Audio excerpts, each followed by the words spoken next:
Welcome to आवाज over drive. मैं हूं मुग्धा मिश्रा। चलिए बताती हूं आपको क्या खास है आज के शो में। छोटी कार में नई वैगन आर या Hyundai सैंट्रो, नई फोर्ड एंडेवर की टेस्ट ड्राइव,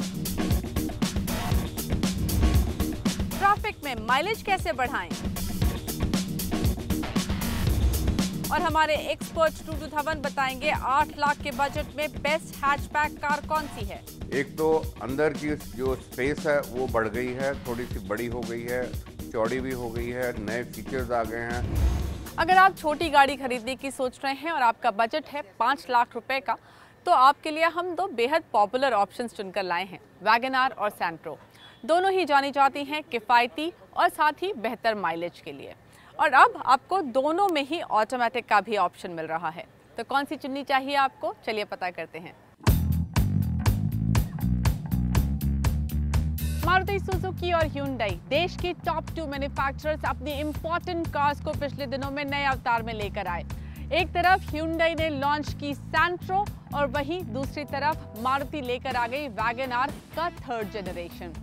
चलिए अब देखते हैं, अगर आप इस सेगमेंट की गाड़ी खरीदना चाहते हैं आपके लिए कौन सी बेहतर है। पहले बात इनकी प्राइसिंग की। Hyundai सैंट्रो 3.89 लाख से शुरू होकर 5.64 लाख तक जाती है। वहीं मारुति वैगन आर की कीमत 4.19 लाख से शुरू होती है और 5.69 लाख तक जाती है। हालांकि यहाँ ये बताना भी जरूरी है कि सैंट्रो 1.1 लीटर इंजन के साथ आती है, वहीं वैगन आर में आपको 1 लीटर और 1.2 लीटर इंजन का ऑप्शन मिलता है। वैसे ये दोनों ही गाड़ियां टॉल बॉय डिजाइन की गाड़ियां हैं, लेकिन इनका जो स्टाइल है वो अलग है। जहां सैंट्रो हैचबैक है, वहीं वैगन आर ऑफ कोर्स एक वैगन। लेकिन लुक्स की बात करूं तो दोनों की ही अपनी खूबियां और खामियां हैं। सैंट्रो एक वेल प्रपोर्शन गाड़ी लगती है, लेकिन इसका ग्रिल काफ़ी नीचे प्लेस्ड है और वो थोड़ा वियर्ड लगता है। वहीं वैगन आर अपने नए लुक में एक फ्रेशनेस ऑफर करती है। इसमें आपके पास कस्टमाइजेशन के भी ऑप्शंस हैं, लेकिन वहीं मुझे ऐसा लगता है ये अपने नए अवतार में बॉक्स टाइप ज़्यादा लगती है। लेकिन एक चीज़ जिस पर आप अपना डिसीजन बेस कर सकते हैं वो है डायमेंशंस। चलिए आपको बताते हैं। तो लेंथ और हाइट वैगन आर की ज्यादा है, लेकिन चौड़ाई में सैंट्रो आगे है। वहीं व्हील बेस के मामले में भी वैगन आर आगे है। सैंट्रो का व्हील बेस वैगन आर के कंपैरिजन में कम है, तो क्या अंदर जगह भी कम है? चलिए पता करते हैं। सैंट्रो के डायमेंशंस जरूर थोड़े से छोटे हैं, लेकिन आपको रियर सीट पर जगह ठीक ठाक मिल रही है। यहाँ पर लेग रूम बढ़िया है, फुट स्पेस भी अच्छा है। ये जो थाई सपोर्ट है इस सीट का वो बहुत ही बढ़िया है। हालांकि मेरे हिसाब से बैक सपोर्ट थोड़ा कम ज़रूर है, स्पेशली ये हेडरेस्ट मेरे लिए तो काफ़ी नीचे है। लेकिन एक पॉजिटिव बात ये है कि यहाँ पर आपको एसी वेंट मिल रहे हैं, और वो शायद इस सेगमेंट में पहली बार है कि आपको सीट पर एसी वेंट मिल रहे हैं। 3 लोग इस सीट पर बैठ ज़रूर सकते हैं, लेकिन थोड़ी टाइट होगी वो जगह, और साथ ही क्योंकि ये जो एसी वेंट है ये पीछे की तरफ निकला हुआ है, जो बीच में इंसान बैठेगा उसको पैर रखने में थोड़ी दिक्कत होगी। अब चलेंगे वैगन आर की रियर सीट पर, पता करते हैं वहाँ कितना स्पेस है। वैगन आर की रियर सीट पर आपको अच्छी खासी जगह मिल रही है। यहाँ पर लेग रूम बहुत ही बढ़िया है। ऑफ कोर्स ये गाड़ी थोड़ी बड़ी है, इसका फ़ायदा आपको क्लियरली यहाँ पर मिल रहा है। साथ ही यहाँ पर आप देख सकते हैं अच्छा खासा हेडरूम आपको मिल जाता है, जिससे स्पेस का जो एक सेंस है, एक फ्रीनेस पता चलती है। गाड़ी वाइडर भी है, जिसकी वजह से 3 लोग रिलेटिवली बेटर बैठ पाएंगे। और मुझे वैगन आर का जो बैक सपोर्ट है वो भी बेहतर लगा, और लेकिन एक जो खामी है यहाँ पर वो ये कि थाई सपोर्ट मुझे काफ़ी कम लगा। चलिए अब बैठते हैं फ्रंट सीट पर, पता करते हैं वहाँ पर कितना कन्वीनियंस है, किस तरह की टेक्नोलॉजी मिल रही है आपको। सैंट्रो की फर्स्ट सीट पर इसकी खासियत पता चलती है। इसके इंटीरियर्स काफ़ी अपीलिंग हैं, देखने में काफ़ी अच्छे हैं। सीट्स का ट्रीटमेंट बहुत बढ़िया है। यहाँ पर साइड में जो एसी वेंट दिया गया है उसका डिज़ाइन बहुत बढ़िया है। इनफैक्ट ये जो टच स्क्रीन है वो भी बहुत अच्छे से एसिमुलेटेड लगती है, उसका डिज़ाइन काफ़ी खूबसूरत है। और यहाँ पर आपकी कन्वीनियंस के लिए जो स्पेस को ऑर्गेनाइज किया गया है वो भी बहुत अच्छे से किया गया है। फॉर एग्जांपल आप यहाँ पर अपना मोबाइल रख सकते हैं। ये 6.5 इंच की टच स्क्रीन है, और इसमें आपको एंड्रॉयड ऑटो, एप्पल कारप्ले वगैरह मिलता है, ब्लूटूथ कनेक्टिविटी मिलती है, और इसमें साथ ही आपको रियर पार्किंग कैमरा भी मिलता है टॉप वेरिएंट में। सेंट्रो थोड़ा बहुत कस्टमाइजेशन ऑफर करती है। यहाँ पर आप डायना ग्रीन इंसर्ट्स चुन सकते हैं, जो कि आपको पता है Hyundai ने सेंट्रो के साथ लॉन्च किया वो कलर, वो आप इसके इंटीरियर्स में चुन सकते हैं। और साथ ही आप ये शैम्पेन कलर भी चुन सकते हैं, जहाँ पर कुछ एक इंसर्ट्स मिलते हैं इस कलर के। वैगन आर के इंटीरियर सेंट्रो के कंपैरिजन में थोड़े ज़्यादा प्लेन लगते हैं, लेकिन यहाँ पर आपको रूमी फील बहुत मिलती है। जगह बहुत अच्छी है, खुला खुला फील होता है। ब्लैक और बेज इंटीरियर्स दोनों ही गाड़ियों में हैं। यहाँ पर भी आपको कस्टमाइजेशन के ऑप्शन मिलते हैं। स्पोर्ट्स और प्ले दो ऑप्शन हैं जो कि आप चुन सकते हैं। उसके बाद आपको यहाँ पर गियर लीवर के आसपास इंसर्ट्स मिल जाएंगे। यहाँ पर आर्मरेस्ट पर आपको इंसर्ट्स मिल जाएंगे। साथ ही जो ब्लैक और बेज का इंटीरियर आपको सेंट्रो में भी मिल रहा है, वैगन आर में भी मिल रहा है। सेंट्रो में मुझे लगता है सीट्स का ट्रीटमेंट थोड़ा बेटर है, at least in terms of looks, क्योंकि कुशनिंग लगभग दोनों की एक जैसी है। यहाँ पर आपको बड़ी स्क्रीन मिल रही है, 7 इंच की स्क्रीन है। इसमें आपको Apple CarPlay, Android auto, internet radio, ये सारे फीचर्स मिलेंगे। हालांकि इसमें रियर पार्किंग कैमरा नहीं है। रियर कैमरा छोड़ बाकी सारे सेफ्टी इक्विपमेंट दोनों गाड़ियों में समान है। चलिए अब बताते हैं इनके इंजन्स के बारे में। सेंट्रो का 1.1 litre 4 cylinder engine 69 PS power और 99 Nm का टॉर्क देता है। मारुति वैगन आर का 1 लीटर 3 सिलेंडर इंजन 68 PS की पावर और 90 Nm का टॉर्क देता है और 1.2 लीटर 4 सिलेंडर इंजन 83 PS की पावर और 113 Nm का टॉर्क देता है। वैगन आर के 1.2 लीटर के इंजन का फायदा गाड़ी चलाने में साफ पता चलता है। तो मैं पिछले 2-3 दिन से वैगन आर और सेंट्रो दोनों चला रही हूँ। मेरे पास 1.2 लीटर वैगन आर है मैनुअल और सेंट्रो भी मैनुअल है। ऑटोमेटिक इन दोनों गाड़ियों का मैं पहले चला चुकी हूँ।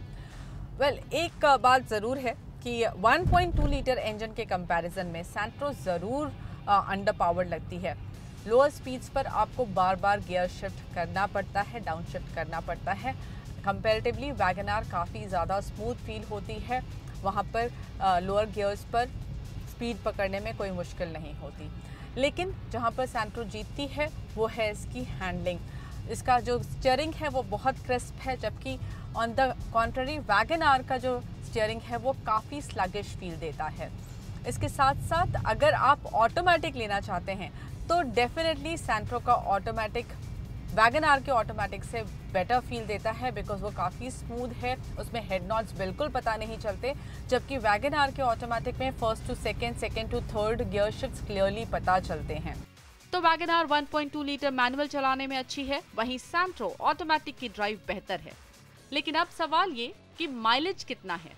जैसा कि आप उम्मीद करेंगे, वैगन आर का क्लेम्ड माइलेज बेहतर है। 1 लीटर इंजन वाली वैगन आर 22.5 kmpl का माइलेज देती है और 1.2 लीटर इंजन वाली वैगन आर 21.5 kmpl का। सेंट्रो का क्लेम्ड माइलेज 20 kmpl है। तो दोनों ही गाड़ियों की अपनी अपनी खूबियां हैं। तो अब आपको डिसाइड करना है दोनों में से कौन सी गाड़ी आपको ज़्यादा पसंद है। हम लेंगे यहाँ पर एक छोटा सा ब्रेक, लेकिन आप कहीं मत जाइए, क्योंकि ब्रेक के बाद हम ले चलेंगे नई फोर्ड एंडेवर को ऑफ द रोड।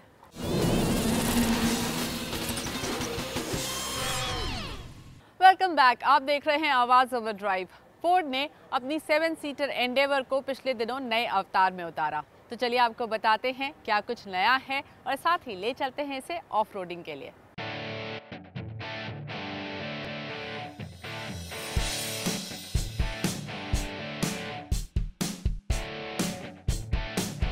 फोर्ड ने एंडेवर का फेसलिफ्ट लॉन्च किया है। ये गाड़ी आपके सामने वैसे तो नहीं है, लेकिन अगर ये आपको बहुत गंदी दिख रही है वो इसलिए क्योंकि ये सुबह से काफ़ी ऑफ रोडिंग कर चुकी है। आपको बता दूं क्या कुछ नया है इसमें। ये ग्रिल जो है वो अब नए डिज़ाइन का है। यहाँ पर क्रोम का इस्तेमाल आपको अच्छा खासा दिखाई देगा और साथ ही ये जो स्किड प्लेट है वो अब काफ़ी बड़ी दिखाई देती है। ये जो सिल्वर एलिमेंट सामने ऐड किया गया है इसकी वजह से ये काफ़ी बड़ी दिखती है और साथ ही एक यूनिट दिखाई देता है ये पूरा, जिसमें कि फॉग लैंप्स प्लेस्ड हैं। इसके साथ ही यहाँ पर अब आपको नए डिज़ाइन के जो व्हील्स हैं, अलॉय व्हील्स हैं, वो मिलते हैं। डायमंड कट अलॉय व्हील्स पहले भी थे, लेकिन उनका डिज़ाइन थोड़ा बदल दिया गया है इस बार। चलिए अब आपको ये भी बताती हूँ कि इसके रियर में क्या कुछ बदलाव है।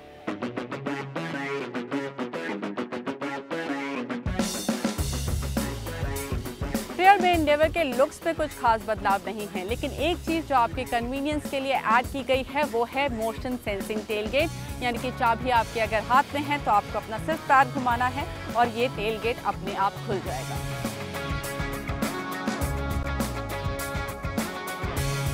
इसके साथ ही ORVMs पर अब पडल लाइट्स दी गई हैं। तो ये वो कुछ बदलाव हैं जो कि इस गाड़ी के एक्सटीरियर्स में किए गए हैं। और अब चलते हैं गाड़ी के अंदर।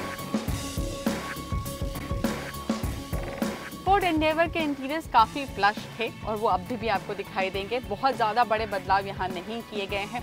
ये जो गियर लीवर है ये बदला गया है, इसको ज़्यादा चंकी बनाया गया है और साथ ही अब आपको यहाँ पर पैनोरामिक सनरूफ मिलता है।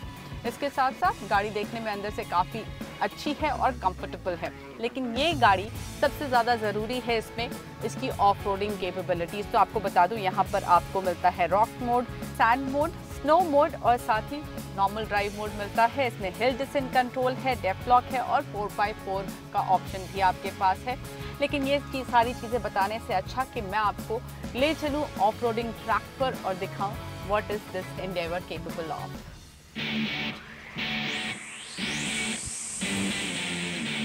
फोर्ड एंडेवर का टेरेन मैनेजमेंट सिस्टम कमाल का है और मुश्किल से मुश्किल रास्तों पर भी थोड़ी सी टेक्निक का इस्तेमाल और गाड़ी सारे ऑब्स्टिकल्स अपने आप पार कर जाती है, चाहे सडन ड्रॉप्स हो या खड़ी चढ़ाई। 7 एयरबैग्स की वजह से ये सब करते हुए गाड़ी के अंदर आप सेफ भी रहते हैं। फोर्ड एंडेवर फेसलिफ्ट में इंजन में कोई बदलाव नहीं किया गया है। पहले की तरह ही 2.2 लीटर और 3.2 लीटर डीजल इंजन मिलते हैं, लेकिन इस बार 2.2 लीटर इंजन के साथ ऑटोमेटिक और मैनुअल गियरबॉक्स का भी ऑप्शन है। 4x4 कैपेबिलिटीज लेकिन 3.2 लीटर इंजन के साथ ही मिलती हैं। कमाल की बात लेकिन ये है कि फीचर्स बढ़ने के बावजूद कंपनी ने एंडेवर के हर वेरिएंट की कीमत पहले से कम रखी है।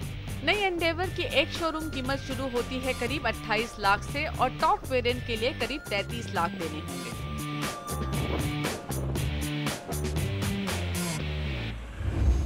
और अब बात ऑटो वर्ल्ड की खबरों की।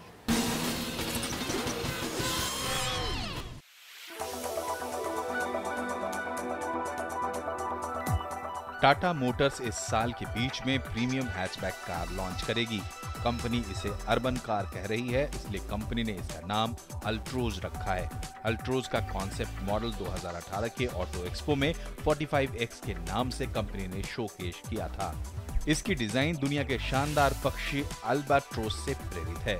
कंपनी इसे न्यू अल्फा यानी agile, light, flexible, advance architecture platform पर बनाएगी। अल्ट्रोस में सबसे ज्यादा फोकस इसकी डिजाइन, एडवांस टेक्नोलॉजी और कनेक्टिविटी पर होगा। कंपनी जिनेवा मोटर शो में इस कार पर से पर्दा उठाएगी और इस कार की भारतीय बाजार में सीधी टक्कर मारुति सुजुकी बलेनो, होंडा जाज, हुंडई i20 जैसी कारों से होगी। हम आपके लिए लेकर आए हैं खास segment Servo present tip of the week. अपने special segment tip of the week में हम आपके लिए कुछ इंटरेस्टिंग टिप्स लेकर आए हैं। अक्सर लोगों को शिकायत रहती है कि ट्रैफिक वाले एरिया में उनकी गाड़ी की माइलेज कम हो जाती है। बेहतर माइलेज हम सभी चाहते हैं और काफ़ी सारे नुस्खे आपको मिल भी जाएंगे, लेकिन हम आपको बता रहे हैं कुछ ऐसे टिप्स जिससे आप फ्यूल सेविंग कर सकें ट्रैफिक वाले एरिया में। तो चलिए देखते हैं टिप ऑफ द वीक में कुछ ऐसे पॉइंट्स जिसको इस्तेमाल करके आप बेहतर फ्यूल एफिशिएंसी पा सकते हैं। माइलेज बढ़ाने के लिए पहला टिप है सही गियर में गाड़ी चलाएं। सही स्पीड और समय पर गियर शिफ्ट करने से गाड़ी का माइलेज बढ़ेगा। 1 मिनट से ज्यादा रेड सिग्नल होने पर गाड़ी बंद कर दें। ट्रैफिक वाले रास्ते पर जब आप ड्राइव करें तो सिग्नल का जरूर ध्यान रखें। 1 मिनट से ज्यादा सिग्नल हो तो गाड़ी को बंद कर दें। एयर फिल्टर हमेशा साफ रखें। इंजन में जाने वाली हवा फिल्टर्स के जरिए जाती है। अगर फिल्टर गंदे हो जाते हैं तो इंजन को पर्याप्त हवा नहीं मिलती। इस वजह से भी गाड़ी के परफॉर्मेंस और माइलेज पर असर पड़ता है। टायर का एयर प्रेशर सही रखें। टायर प्रेशर और गाड़ी के माइलेज के बीच गहरा रिश्ता है। आपकी कार का टायर प्रेशर काफी हद तक आपकी कार के माइलेज पर असर डालता है। गाड़ी चलाते वक्त एक्सेलरेट या डी एक्सेलरेट ना करें, क्योंकि ऐसा करने से इंजन की आरपीएम मीटर की सुई जरूर ऊपर जाती है, लेकिन आपकी गाड़ी की स्पीड नहीं बढ़ती है, बल्कि इंजन पर बेवजह लोड पड़ता है।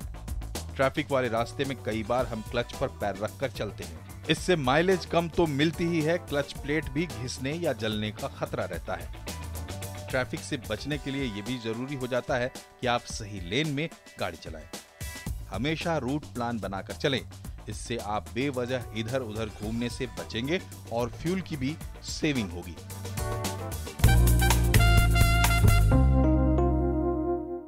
हम लेंगे यहाँ पर एक छोटा सा ब्रेक और ब्रेक के बाद हमारे साथ जुड़ेंगे हमारे ऑटो एक्सपर्ट टूटू धवन। आपको बताएंगे 8 लाख के बजट में कौन सी है बेस्ट हैचबैक, साथ ही देंगे आपके बाकी सवालों के जवाब जो आप हमें आवाज़ ओवरड्राइव के ऑफिशियल फेसबुक पेज पर भेजते हैं। आवाज़ ओवरड्राइव में एक बार फिर से आपका स्वागत है। वक्त आ गया है आपके सवालों के जवाब देने का। जवाब देने के लिए मेरे साथ मौजूद हैं मशहूर ऑटो एक्सपर्ट टूटू धवन। हाय टूटू जी, पहला सवाल भद्रिका का है। इन्हें 8 लाख के बजट में एक हैचबैक खरीदनी है, कौन सी खरीदनी चाहिए? भद्रिका जी, 8 लाख के अंदर बेस्ट हैचबैक कार आपको जो मारुति की स्विफ्ट नई आई है वो लीजिए। एक तो अंदर की जो स्पेस है वो बढ़ गई है, थोड़ी सी बड़ी हो गई है, चौड़ी भी हो गई है, नए फीचर्स आ गए हैं और सारे मॉडर्न फीचर जो इस वक्त चाहिए होते हैं ज़रूरी, including reversing camera and outside rear view mirror, ये सब चीज़ें उसके अंदर अब आ गई हैं। और स्टैंडर्ड के अंदर आपको एयरबैग, ABS, ये सब चीज़ें मिलेंगी। आप बेशक 1.2 लीटर इंजन के साथ लीजिए जो पेट्रोल का है, जो 83 bhp निकालता है। जो 1500 किलोमीटर से कम चलाते हैं तो आप डेफिनेटली पेट्रोल की वर्जन लीजिए instead of spending an additional 1 lakh rupees for a 1.3 litre diesel engine. तो मैं तो आपको यही रिकमेंड करूँगा कि पेट्रोल वाला लीजिए जो आपकी फ्यूल कंजम्पशन जो ज़्यादा चलनी नहीं है गाड़ी तो, और 20 किलोमीटर का फ्यूल एवरेज का दावा है विद अ पेट्रोल इंजन, और 5 लाख से शुरू होती है और जाती है टॉप मॉडल 7.5 लाख, जिसके अंदर आपको AMT की ऑप्शन भी मिलेगी। गुरसंग सिंह का बजट है 8.5 लाख का। इन्होंने 3 गाड़ियां चुनी हुई हैं, मारुति बलेनो, मारुति डिजायर और साथ ही फोर्ड एस्पायर। जानना चाहते हैं कौन सी खरीदें? गुरसंग जी, वैसे बलेनो और एस्पायर ये दो तो हैचबैक हैं और डिज़ायर 3 बॉक्स कार है, तो out of all the 3 best तो आपको बलेनो रहेगी, जिसके अंदर पेट्रोल और डीजल दोनों ऑप्शंस आती हैं। पर मैं आपको पेट्रोल के बारे में बता देता हूँ। 1.2 लीटर इंजन के साथ वो 86 bhp निकालती है और 21 किलोमीटर का फ्यूल एवरेज का दावा है, और प्राइस उसकी शुरू होती है 5.5 से और जाती है 8 लाख रुपए तक, जिसके अंदर आपको CVT की ऑप्शन भी मिलेगी। Now this is a thoroughbred automatic transmission, conventional जो पहले आती थी, बट द न्यूअर वर्जन। अब ये इसके अंदर आपको you won't feel the shifting of gears when the car is being driven, तो आपको जर्क नहीं आते कोई। एंड ऑफ कोर्स बलेनो की खासियत ये है, एक तो उसकी बैजिंग नहीं होती कोई, आप चाहे एंट्री मॉडल लीजिए चाहे टॉप मॉडल लीजिए, and on top of that airbag, ABS, ये सब चीज़ें आपको सेफ्टी फीचर स्टैंडर्ड मिलेंगी, including the high tensile steel body. Pramod Patki 1 महीने में करीब 1500 किलोमीटर चलते हैं। जानना चाहते हैं 9 से 11 लाख का बजट है, कौन सी गाड़ी खरीदनी चाहिए? कॉम्पैक्ट SUV या फिर हैचबैक चुनना चाहते हैं? प्रमोद जी, बेस्ट गाड़ी आपको मिलेंगी तो ब्रेजा है मारुति की, जिसके अंदर आपको ऑटोमेटिक ट्रांसमिशन की ऑप्शन भी मिलेगी, पर वो AMT है, but AMT also gives you almost the same performance as a normal transmission.